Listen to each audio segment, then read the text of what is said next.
महाराष्ट्राचे मुख्यमंत्री काल यांनी महाराष्ट्राचा 2026 ते 2027चा अर्थसंकल्प सादर केला आहे। पहिल्यांदा महाराष्ट्राच्या इतिहासात मुख्यमंत्र्यांनी हा अर्थसंकल्प सादर केला। अन्यथा अर्थसंकल्प हा अर्थमंत्री सादर करत असतात, पण महाराष्ट्राचे अर्थमंत्री अजित पवार यांच्या अपघाती निधन झाल्यामुळे देवेंद्र फडणवीस यांनी अर्थसंकल्प सादर केला आहे।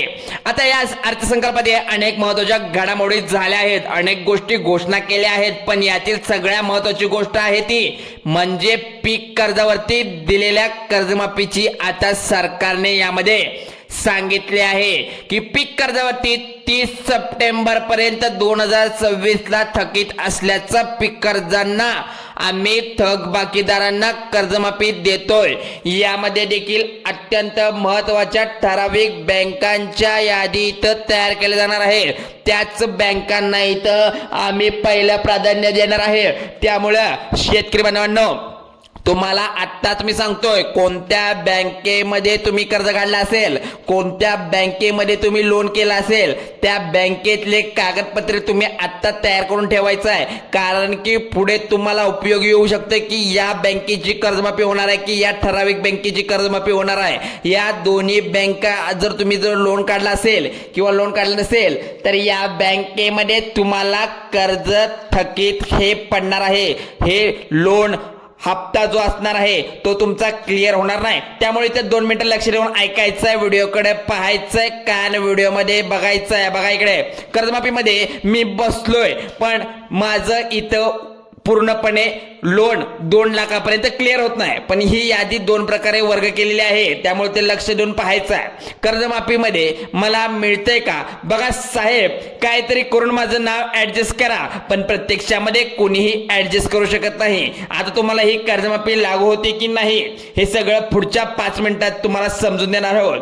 कुणा आता विचार करत असेल की तुम्हाला पीक कर्ज माफ होऊ लागला आहे, पण लक्षात घ्या, पहिल्यांदा हे लक्षात घ्या की तुमचं कुठल्याही बँकेत घेतलेलं जर कर्ज असेल, शेतीसाठी तर कर्ज 2 प्रकारचे असतात। एक तर पीक कर्ज असू शकतं किंवा दुसरं असू शकतं टर्म लोन मध्ये मुदत कर्ज। आता मुदत कर्जाला ही स्कीम लागत नाही। आता मुदत कर्ज तुम्ही कशासाठी घेतलेलं असू शकतं, जर तुम्ही विहिरीसाठी असेल, अवजारासाठी असेल, ट्रॅक्टरसाठी असेल, घरासाठी असेल, फार्म हाऊससाठी असेल, तुम्ही घेतलेलं जर कर्ज असेल तर शेतीसाठी घेतलं असेल तर तुम्ही याला कर्जमाफी लागू नाही। तुम्ही बँकेत जाऊन विचार सुद्धा करू शकता। बघा, पीक कर्जाला फक्त हे लागू होते की पीक कर्ज म्हणजे काय, तुमच्या पिकाच्या देखभालीसाठी, मग तुमचा ऊस असो, आंबा असो, फणस असो, काजू असो, कुठलंही पीक असो, तुमचा कापूस देखील असो, प्रत्येक पिकासाठी एक ठराविक पीक विमा मंजूर करण्यात आला आहे। ठराविक रक्कम दिली जाणार आहे।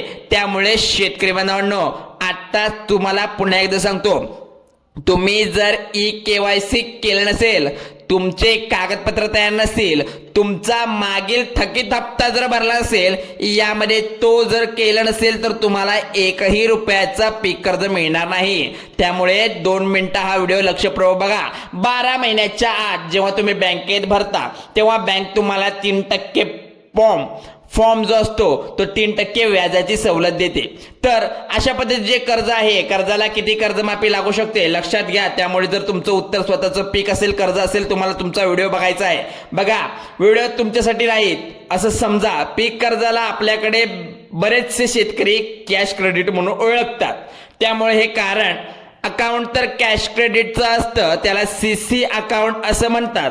त्यामुळे तुमचं जर CC अकाउंट असेल, कॅश क्रेडिट असेल, तुमच्यासाठी हे लागू असणार। यामध्ये सरकारने सांगितले की 30 सप्टेंबर 2025 ला तुमचं कर्ज थकबाकी असेल पाहिजे। कारण की हे बघा, 30 सप्टेंबर पर तुमचं थकबाकी असलं पाहिजे होतं, परंतु 30 सप्टेंबर 2025 ला तुमचं कर्ज थकबाकी असण्यासाठी तुम्ही हे 1 वर्ष अगोदर घेतलं कर्ज असेल, जे काही तुम्ही उत्पन्न असेल, म्हणजे जे काही तुमचा जो म्हणजे कर्जाचा जो बोजा असेल, 1 ऑक्टोबर 2024च्या तारखेनंतर तुम्ही घेतलेले कर्ज असेल, 30 सप्टेंबर 2025 ला थकबाकी होत नाही, म्हणजेच 1 ऑक्टोबर 2024 ला तुम्ही कर्ज घेतलं तर 30 सप्टेंबर नंतर थकबाकी होतं. म्हणजेच काय, यामध्ये 2024 नंतरचं कर्ज घेतलं असेल तुम्हाला 2 लाखाची कर्जमाफी लागू होत नाही.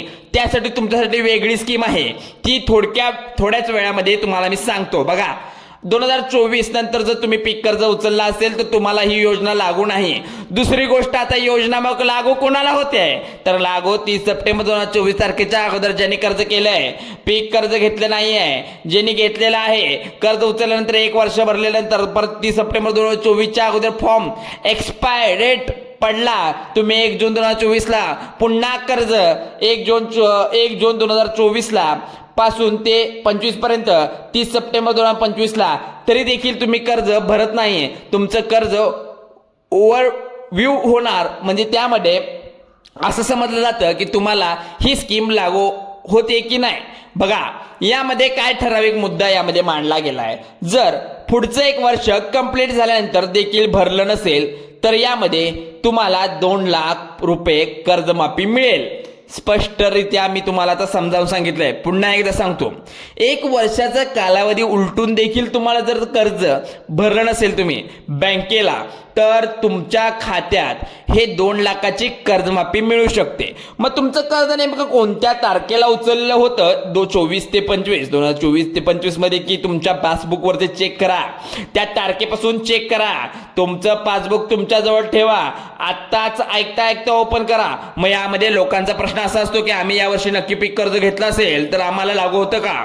जर ज्यांनी नवीन फ्रेश पीक कर्ज घेतलं असेल त्यांना लागू आहे.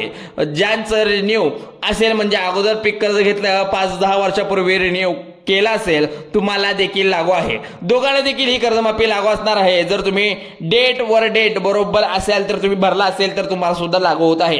1 ऑगस्ट 2024 कर्ज घेतलं असेल तर 30 सप्टेंबर 2025 पर्यंत भरलं नसेल तर त्यानंतर आम्ही ऑक्टोबर 2025 ते 25 नोव्हेंबर डिसेंबर 2025 मध्ये अगदी फेब्रुवारीपर्यंत, मार्चपर्यंत जरी भरलं असेल तर आम्हाला लागू होतं का, तर तुम्हाला यामध्ये स्कीम लागू असणार आहे. म्हणजेच काय होणार आहे, तुमचं जर कर्ज 30 सप्टेंबर 2025ला ओव्हरडीड होत असेल, म्हणजे त्यामुळे काय भरलेला असेल किंवा नसेल, ही कर्जमाफी लागू होईल. पण तुमची पीक कर्ज भरलेली ही एक पावती असते, ती तुमच्याजवळ ठेवायची आहे, रक्कम असते, अमाऊंट असते, ती ठराविक रक्कमपर्यंत तुम्ही भरला हवं. कारण की सगळ्या मनातले प्रश्न असतात तुमच्या, ते शंका निराकरण होणं आपल्या इथं होतं, त्यामुळे तुम्ही नीट ऐकायचं आहे. 1 ऑक्टोबर 2024 नंतर कर्ज घेतलं असेल तर आमचं काय, तर सर्वांच्यासाठी एक योजना यामध्ये केली आहे, ती म्हणजे ज्यांनी रेग्युलर व्यवस्थित पद्धतीने कर्ज भरलंय त्यांच्यासाठी 50,000 प्रोत्साहन पर, म्हणजे काय, 50,000 प्रोत्साहन पर अनुदान सरकार देणार आहे. म्हणजे एक्स्ट्रा 50,000 देणार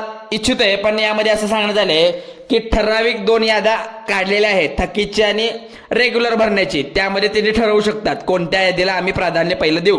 1 ऑक्टोबर 2024ला कर्ज घेतलं किंवा त्यानंतर घेतलं असेल, पुढच्या वर्षी 30 सप्टेंबर 2025च्या अगोदर भरला असेल तर तुम्हाला 50,000 रुपये प्रोत्साहन अनुदान मिळेल. सोप्या शब्दात भाषेत सांगितलंय, पुन्हा एकदा ऐका. 30 सप्टेंबर 2025च्या अगोदर भरला असेल, 1/24ला घेतलेलं कर्ज, त्यांना 50,000 पर्यंत मिळणार आहे. बघा, 1 ऑक्टोबर 2024ला कर्ज घेतलेला होतं, पण त्यामध्ये 1 वर्ष झाल्यानंतर देखील तुम्ही भरत नाही, त्यामुळे तुम्हाला या 30 सप्टेंबर 2025ला अकाउंट ओव्हरड्यू होत नाही. म्हणजेच काय, एका अकाउंट ओव्हरड्यू होतं, पण 1 ऑक्टोबर 2025 मधून तुम्ही जर कर्ज घेतलं असेल तर नियमित भरलं गरजेचं आहे. तुम्हाला 50,000 देखील मिळणार नाही, तुम्हाला 2 लाख देखील मिळणार नाहीत. म्हणजेच तुम्ही दोन्ही पैकी कुठेही बसत नाही या योजनेमध्ये. त्यामुळे नीट ऐकायचं, नीट पाहायचं, शेवटपर्यंत व्हिडिओ पाहायचा आहे. जर या नवीन GR मध्ये अहिल्याबाई होळकर कर्जमाफी योजना जाहीर केली आहे, पण सरकारने त्यामध्ये तुम्हाला बसायचं, म्हणजे यामध्ये कोणत्या नियमानुसार या योजनेत तुम्ही बसू शकता. तुमचं कर्ज हे 30 सप्टेंबर 2024च्या अगोदर घेतलं असलं पाहिजे.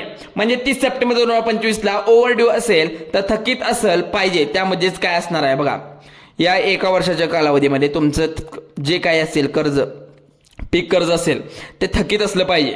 त्यानंतर सगळ्यात मोठं म्हणजे तरी किती हजार असू शकतं, म्हणजे यात वर्ग किती केले जाणार आहेत ते पण आपण मी सांगतो. प्रत्येक बँकेमध्ये हार्डली 10, 15, 20 लोक यामध्ये बसतात. प्रत्येक ब्रांचला माझ्या स्वतःचा अनुभव मी सांगतो, तुम्हाला सांगतो. यामध्ये सगळ्यात पहिली गोष्ट ही करा तुमच्या पासबुकवर चेक करा की 2024च्या 25च्या वर्षात तुम्ही कर्ज कधी उचललं होतं, कधी भरलं होतं, कधी कुठल्या डेटला भरलं, कोणती तारीख कधी उलटून गेली, यामध्ये एका वर्षाचा कालावधी झालाय का, 50,000 तुम्हाला मिळू शकतात का, यामध्ये तुम्हाला 2 लाखाची योजना ही योग्यरित्या प्राप्त होऊ शकते का, म्हणजे तुम्हाला भेटू शकते का. मग यामध्ये तुम्हाला काय करायचं आहे, तुमच्या समोर आता डेटा नाही आहे. मग यामध्ये तुम्ही काय करायचं, तुम्ही बँकेत जाऊन पहिला पूर्ण डेटा तपासून घ्यायचा आहे. कुठल्या तारखेला कुठले कागदपत्र सगळं ट्रान्झॅक्शन तुम्ही चेक करून घ्यायचं आहे. तुम्ही हे एक करू शकता. प्रत्यक्ष सरकार जेव्हा देतं तुम्हाला कर्जमाफी त्यावेळी ती मागच्या डेटने देतं. त्यामुळे तुम्ही मागील जाऊन काय कोणत्या तारखेला कधी काय कुठली डेट होती हे सगळं तुम्ही तपासून घ्यायचं आहे. आता समजा तुम्ही मागच्या वेळी कर्जमाफी होती पण त्यात तुम्ही बसलेला का, म्हणजे 2014ला वाटतं मला झाली होती ती कर्जमाफी, पण यावेळी तुम्ही या आधीच आहात का, हे तुमचं नशीबच असणार आहे. ज्याच्याकडून लकीली सगळ्या डेट पाळल्या गेल्यात किंवा जो पाळून ह्यामध्ये जो बघा तुम्हाला मी सांगतो 2 लाखाच्या वरती कुणाचं कर्ज माफ होणार नाही, पण ज्याचं माफ होणार तो लकीली यामध्ये असू शकतो. त्यामुळे आत्ताच्या व्हिडिओला लाईक करा, शेअर करा आणि सबस्क्राईब करायला विसरू नका, कारण अत्यंत महत्त्वाचं आहे. कारण तुम्हाला खूप समजावून व्हिडिओ सांगितलेला आहे. त्यामुळे अशाच व्हिडिओसाठी आत्ताच आपल्या चॅनलला सबस्क्राईब करायला विसरू नका. चला, जय हिंद, जय महाराष्ट्र.